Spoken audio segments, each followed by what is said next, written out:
Pemerintah menetapkan kenaikan pajak pertambahan nilai dari 11% menjadi 12%. Jika sesuai jadwal, kenaikan PPN akan diterapkan paling lambat Januari 2025. Kenaikan pajak pertambahan nilai ditetapkan melalui Undang-Undang Nomor 7 Tahun 2021 tentang harmonisasi peraturan perpajakan. Dalam belai tersebut dijelaskan, pemberlakuan PPN 12% melanjutkan penerapan tarif PPN 11% yang sudah berlaku sejak April 2022.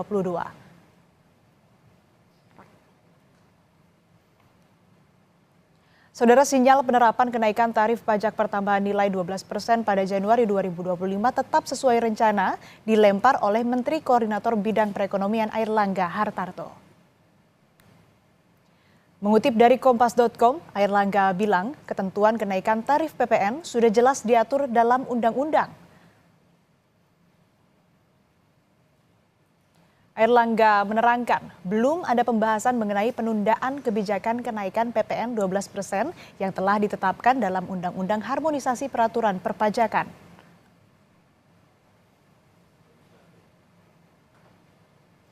Kepastian mengenai pemberlakuan kebijakan kenaikan PPN 11% menjadi 12% akan dijabarkan pemerintah dalam pembacaan nota keuangan di DPR pada 16 Agustus 2024 mendatang. Dampak apa yang dirasakan oleh dunia usaha jika PPN naik menjadi 12% mulai Januari tahun depan? Lalu apakah akan berimbas ke harga barang di tangan konsumen? Kompas Bisnis saat ini sudah bersama dengan analis kebijakan ekonomi Asosiasi Pengusaha Indonesia atau APindo, Ajib Hamdani. Pak Ajib, selamat pagi, apa kabar? Selamat pagi Mbak Asri, sangat baik. Pak, sebelum kita nanti bahas soal wacana kenaikan PPN, saya ingin bertanya dulu. Saat ini pasca pandemi, sebetulnya seperti apa sih kondisi dunia usaha? Begini Mbak Asri, kalau kita lihat memang secara makro bahwa kelas menengah kita sedang mengalami tekanan yang luar biasa. Dan indikator lain menunjukkan bahwa daya beli masyarakat sedang turun. Sehingga perlu kita cermati bagaimana PPN. Dan kalau kita lihat Mbak Asri, bahwa PPN itu pada prinsipnya adalah pajak yang ditanggung oleh konsumen akhir. Artinya pajak PPN ini dikenakan kepada para masyarakat luas. Nah, ini yang menjadi catatan kita. Ketika kemudian dalam konteks ketika daya beli masyarakat turun, kemudian tarif PPN dinaikkan, maka ini akan kembali menjadi disinsentif fiskal buat masyarakat luas. Dunia usaha tentunya mengharapkan agar daya beli masyarakat bisa kembali naik dan itu dibutuhkan campur tangan dari pemerintah. Bagaimana kebijakan fiskal kita bisa mendorong bukan hanya kebijakan fiskal yang mengumpulkan uang buat negara, tapi kebijakan fiskal yang bisa mendorong pertumbuhan ekonomi dan bisa menopang daya beli masyarakat dengan baik. Karena kalau kita lihat Mbak Asri, bahwa di 2024 ini pemerintah punya ruang fiskal yang begitu sempit untuk memberikan topangan secara pragmatis misalnya nih dengan BLT dan lain-lain. Ketika memang pemerintah mempunyai ruang fiskal yang terbatas, seharusnya pemerintah bisa mendorong bagaimana daya beli masyarakat itu tertopang dengan baik sehingga ekonomi kembali bisa kondusif. Demikian Mbak Asri.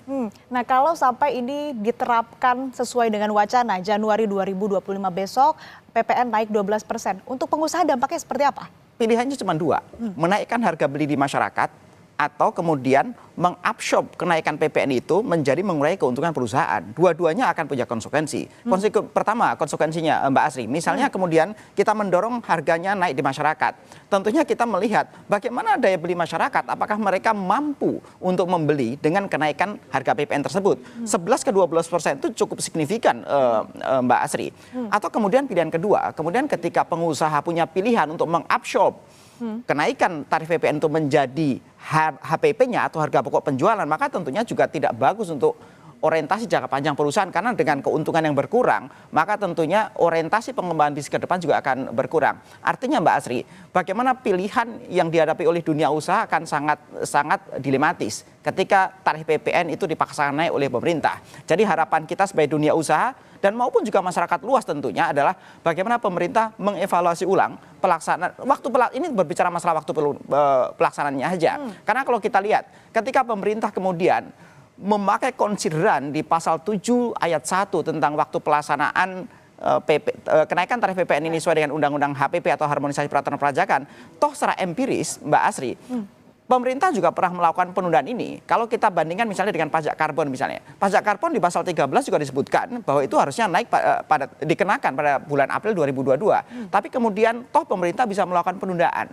Artinya sebenarnya ketika memakai konsideran yang sama, pemerintah juga bisa mengevaluasi ulang atas waktu pelaksanaan kenaikan tarif tersebut, walaupun secara letterleh sudah disebutkan di pasal 7 ayat 1 di Undang-Undang HPP tersebut. Demikian Mbak Asri. Lalu artinya kalau dari pengusaha sendiri ini mengharapkan adanya penundaan penerapan dari kenaikan Ya, PPN. karena gini Mbak Asri. Kalau kita lihat ini berbicara masalah kepentingan ekonomi yang lebih luas. Ini berbicara masalah ekonomi makro di Indonesia. Indikator-indikator ekonomi kita sudah jelas menunjukkan Mbak Asri bahwa produk domestik bruto Indonesia sebesar 21.893 triliun itu lebih dari 60% ditopang oleh konsumsi rumah tangga. Artinya kalau kemudian pemerintah juga ingin mempunyai target pertumbuhan ekonomi yang cukup agresif, bahkan kita lihat di tahun 2024 target pertumbuhan masih di angka konservatif 5,2%. Apalagi di tahun 2025 dan ke atas. Dan bahkan kalau kita lihat dari wacana-wacana yang berkembang serta narasi yang disampaikan oleh Prabowo Gibran bahwa pertumbuhan ekonomi akan ditarget lebih agresif dikatakan di angka 7-8%. Tentunya membutuhkan daya beli masyarakat yang bagus. Tentunya membutuhkan bagaimana kelas-kelas menengah itu mendapatkan insentif yang terbaik. Dan kalau kita lihat memang datanya menunjukkan sejak tahun 2018 ke tahun 2023 ini lebih dari 8,5 juta orang itu turun kelas, Mbak Asri. Atau bahasa umumnya adalah kita ini rata-rata banyak yang mantap itu, makan tabungan. Nah ini kan sebuah fenomena yang perlu kita cermati dengan baik. Pemerintah harus mendorong regulasi-regulasi yang pro dengan pertumbuhan. Kalau kemudian terlalu banyak insentif fiskal yang kemudian dalam konteks ini menjadi disinsentif ya. Karena ketika tarif pajaknya tentunya menjadi disinsentif. Satu sisi pemerintah ini secara moneter juga mereka, kita ingat bahwa dengan tingkat suku bunga 6,25% pun itu juga sudah cukup tinggi. Artinya begini Mbak Asri. Dunia usaha tidak bisa berjalan secara alamiah. Dibutuhkan intervensi regulasi dari pemerintah sehingga ekonomi bisa bertumbuh dengan baik. Dibutuhkan intervensi regulasi yang pas dan presisi dari pemerintah sehingga bagaimana orientasi pertumbuhan ekonominya bisa lebih tercapai atau lebih achievable. Kalau kemudian kita mengandalkan daya beli masyarakat dan kemudian sedang turun, ditambah dengan disinsentif yang akan dipaksakan nanti pada tanggal 1 Januari, tentunya ini menjadi sebuah kontraproduksi dalam konteks ekonomi nasional. Demikian Mbak Asri. Kalau butuh ditunda, lalu kapan waktu tepatnya penerapan dari kenaikan tarif PPN ini diberlakukan? Kita cukup pakai indikator-indikator makro yang bersifat kuantitatif aja Mbak Asri. Misalnya ketika kelas menengah sudah naik, kemudian bagaimana kemiskinan kita sudah berkurang, bagaimana pengangguran kita berkurang. Banyak sekali indikator-indikator makroekonomi yang bisa dipakai sehingga kita bisa buat keputusan, oh daya beli masyarakat sudah kembali naik nih, oh kelas-kelas menengah sudah tekanannya sudah berkurang dan lain-lain. Kalau kondisi-kondisi itu sudah tercapai, maka saya pikir ketika terjadi kenaikan tarif PPN pun itu tidak akan terlalu menjadi masalah Mbak Asri. Atau misalnya begini, kalau misalnya pun pemerintah bersikeras menaikkan PPN pada tanggal 1 Januari 2025 itu, maka dunia usaha bisa memberikan masukan-masukan konstruktif lain bahwa dibutuhkan sebuah jalan tengah. Tapi poinnya adalah bagaimana menopang daya beli sehingga satu sisi masyarakat tidak terlalu terbebani, tapi dan sisi yang lain kemudian dunia usaha juga bisa berjalan dengan baik. Sebagai contoh Mbak Asri, misalnya pemerintah menaikkan penghasilan tidak kena pajak misalnya. Ini adalah salah satu contoh konkret dari pemerintah karena PTKP ini sudah lama tidak mengalami kenaikan. PTKP itu sederhananya begini Mbak Asri, penghasilan dari masyarakat luas yang mereka bebas dari pajak. Sederhananya bahasa seperti itu. Kalau sekarang angkanya di angka 54 juta per tahun atau ekivalen dengan penghasilan kira-kira di angka 4,5 juta rupiah. Nah, kalau misalnya PTKP-nya dinaikkan misalnya 100 juta, maka tentunya orang-orang yang punya penghasilan 8 jutaan mereka juga tidak perlu membayar PPh-nya. Dan kalau kita lihat siklus yang ada Mbak Asri, bahwa orang yang punya penghasilan seperti itu kan cenderung di kelas menengah bawah. Itu ketika mereka mendapatkan tambahan kemampuan karena pembebasan pajak misalnya, mereka akan kembali membelanjakan. Nah ketika uangnya dibelanjakan, kemudian ekonomi akan kembali berputar. Dan toh pemerintah tetap akan mendapatkan pajak PPN-nya karena belanjanya naik volumenya. Walaupun tarifnya sama-sama 11% misalnya. Artinya Mbak Asri, dunia usaha selalu ingin sebuah jalan tengah. Ketika pemerintah ingin secara aspek budgeternya ingin menaikkan penerimaan buat negara, tapi harus selalu diimbangi dengan insentif-insentif yang memberikan dukungan terhadap pertumbuhan ekonomi secara umum. Demikian Mbak Asri. Nah ini artinya memang kembali lagi harus melihat dari indikator makroekonominya. Betul, gitu. ya. Nah kalau ini mulai diterapkan Januari 2025 besok, sektor mana sih yang pertama paling kena Pak? gini, PPN itu untuk semua aspek yang kita konsumsi. Jadi sebenarnya kalau ditanya apa yang kena, ya semua aspek. Karena tentunya daya beli masyarakat turun. Sebagai contoh gini, kita mau mengkonsumsi apapun itu, maka dikenakan PPN. Karena pada prinsipnya PPN itu sekali lagi dikenakan pada pembeli akhir, Mbak Asri. Jadi setiap yang kita konsumsi, yang mempunyai nilai tambah ya itu pasti kita mau makan, kita mau minum, kita mau beli mobil seperti tadi disampaikan, kita mau beli properti, kita mau keseharian kita mau beli buat kebutuhan sehari-hari pun itu juga kena PPN, Mbak Asri. Jadi kalau ditanya apa yang kena, semua aspek dan semua barang yang dikenakan PPN udah otomatis akan mengalami penurunan daya beli karena harganya akan naik. Jadi nggak ada yang paling kena, semuanya? Semuanya akan kena, cenderungnya semuanya akan kena. Yang paling kena?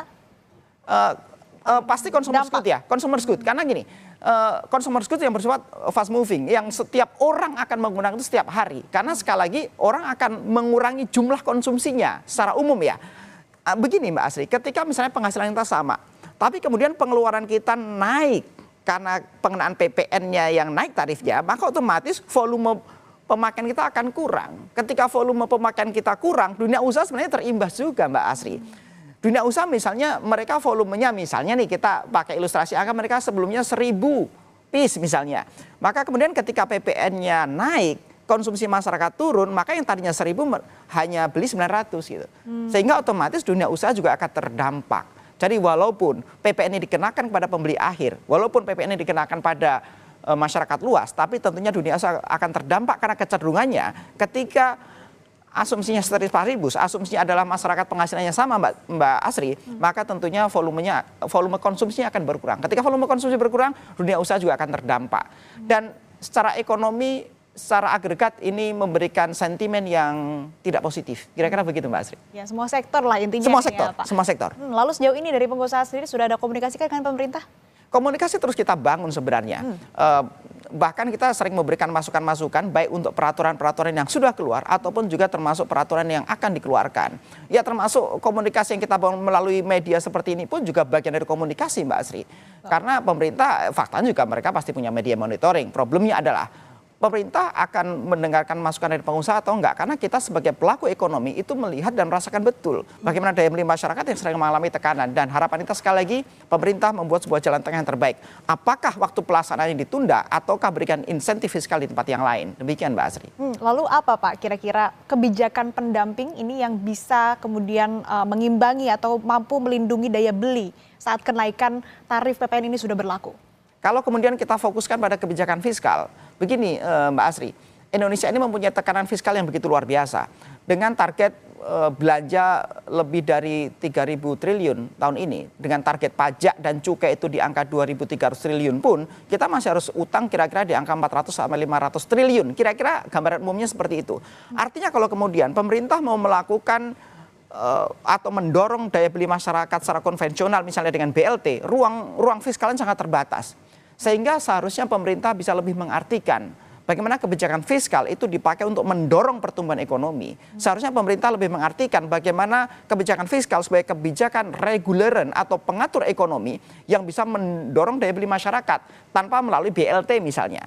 Cukup kebijakan-kebijakannya jadi didorong. Termasuk kayak seperti tadi misalnya, ketika pemerintah mengalokasi membuat PTK, kita kembali ke contoh awal ketika penghasilan tidak kena pajak dinaikkan itu pun itu sudah bagian dari kebijakan fiskal yang bisa mendorong daya beli masyarakat. Atau misalnya masukan lain adalah pemerintah itu begini Mbak Asri, mereka mempunyai namanya belanja pajak atau tax cost.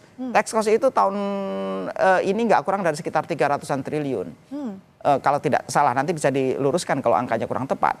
Nah, angka itu seharusnya lebih presisi untuk sektor-sektor yang bisa menjadi lokomotif penggerak gerbong-gerbong bisnis yang lain, menjadi lokomotif penggerak gerbong ekonomi yang lain. Jadi kalau tax cost itu tepat sasaran, saya pikir juga bisa menjadi pendorong ekonomi. Tax cost itu berupa misalnya, oke, PPN dinaikkan, tapi juga akan ada sektor-sektor yang sangat strategis untuk istilahnya itu, istilah teknisnya adalah pajak PPN-nya ditanggung pemerintah atau pajak DTP misalnya. Itu sekedar masukan-masukan Mbak Asri. Tapi poinnya adalah apakah pemerintah concern dengan daya beli masyarakat sedang turun dan akan memberikan insentif fiskal terbaik dan betul-betul memposisikan bagaimana pajak bukan hanya sebagai uang buat mengumpulkan uang buat negara, tapi pajak sebagai fungsi pengatur buat ekonomi. Kira-kira demikian Mbak Asri. Baik, artinya memang untuk menerapkan kenaikan tarif PPN ke 12% ini juga harus memperhatikan daya beli masyarakat yang kalau kondisinya saat ini kita lihat kan memang sudah turun ya, sedang turun. Sedang tidak mendukung. Artinya juga memang ini harus ada berbagai upaya yang dilakukan pemerintah untuk kemudian menjaga atau melindungi daya beli masyarakat. Salah satunya tadi mungkin yang sudah disebutkan oleh Pak Ajib, ini bisa menaikkan PTKP ya, dan juga menerapkan tax cost yang tepat sasaran begitu, supaya kemudian daya beli ini masih bisa terjaga, dan kemudian kalau misalkan sudah waktunya tepat dan indikator makroekonominya sudah terpenuhi, ini barulah kemudian kenaikan tarif PPN 12% ini baru bisa diterapkan. Baik, terima kasih Pak Ajib Hamdani, analis kebijakan ekonomi Asosiasi Pengusaha Indonesia atau APindo telah bergabung bersama kami di Kompas Bisnis.